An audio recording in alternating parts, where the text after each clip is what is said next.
ಎಲ್ಲರಿಗೂ ಯುಗಾದಿ ಹಬ್ಬದ ಶುಭಾಶಯಗಳು. ಕೆಲವೊಬ್ಬರು ಯುಗಾದಿ ಹಬ್ಬದ ಪ್ರಯುಕ್ತ ಒಂದು ಗ್ಯಾಮ್ಲಿಂಗ್ ಆಡುವಂಥ ಅಭ್ಯಾಸ ಮಾಡ್ಕೊಂಡಿರ್ತಾರೆ.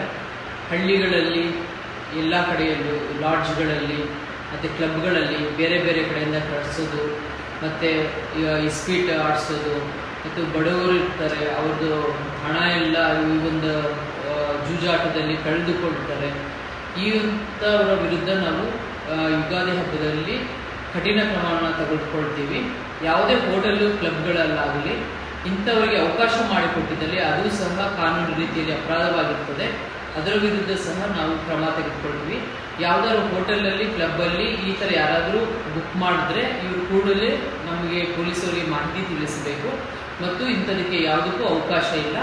ಎಲ್ಲರೂ ಯುಗಾದಿ ಶಾಂತಿಯುತವಾಗಿ ಖುಷಿಯಿಂದ ಸಂಭ್ರಮದಿಂದ ಆಚರಣೆ ಮಾಡಲಿ ಅಂತ ಮತ್ತೊಮ್ಮೆ ಯುಗಾದಿ ಹಬ್ಬದ ಶುಭಾಶಯಗಳನ್ನು ಎಲ್ರಿಗೂ ತಿಳಿಸ್ತೀನಿ. Thank you.